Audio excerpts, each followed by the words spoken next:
नमस्कार. शासन ज्या यूट्यूब चॅनलवर आपलं सर्वांचं खूप खूप स्वागत आहे. तर आताच्या घडीची सर्वात मोठी ब्रेकिंग न्यूज म्हणजे 17 लाख राज्य सरकारी कर्मचाऱ्यांसाठी मोठी खुशखबर. 3 महिन्याची महागाई भत्ता थकबाकी मिळणार. शासनाने निर्गमित त्या संदर्भात एपिसोडच्या माध्यमातून संपूर्ण अपडेट सविस्तरपणे पाहूया.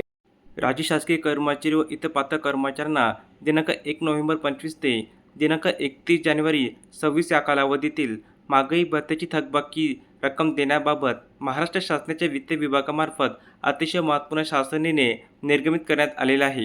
शासनाने क्रमांक दिनांक 25 फरवरी 26 अन्वये राज्य शासकीय कर्मचारी व इतर पात्र कर्मचाऱ्यांना अनुज्ञेय महागाई भत्त्याचा दर दिनांक 1 जुलै 25 पासून 55% 58% असा सुधारित करण्यात आला आहे.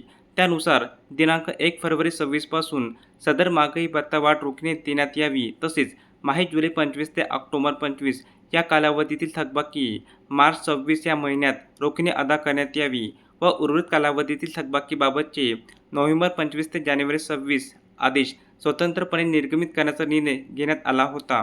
त्याच अनुसरून राज्य शासकीय कर्मचारी व इतर पात्र कर्मचाऱ्यांना उर्वरित कालावधीतील थकबाकी देण्याची बाब शासनाच्या विचाराधीन होती. शासनाने या शासन निर्णयान्वये सुधारित वेतन संरचनेत 7व्या वेतन आयोगानुसार वेतन घेणाऱ्या राज्य शासकीय कर्मचारी व इतर पात्र कर्मचाऱ्यांना दिनांक 1 नोव्हेंबर 25 दिनांक 31 जानेवारी 26 या कालावधीतील महागाई भत्त्याची थकबाकीची रक्कम माहे मे 26 वेतनासोबत रोखणे देण्याचा निर्णय घेण्यात येत आहे. महागाई भत्त्याची रक्कम प्रदान करण्यासंदर्भातील विद्यमान तरतुदी व कार्यपद्धती आहे त्याच प्रकारे यापुढे लागू राहील.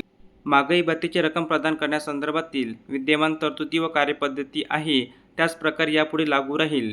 यावर होणारा खर्च संबंधित शासकीय कर्मचाऱ्याचे वेतन व भत्ते ज्या लेखा शीर्षकाखाली खर्ची टाकण्यात येतात त्याच लेखा शीर्षकाखाली खर्ची टाकून त्याखालील मंजूर अनुदानातून भागवण्यात यावा.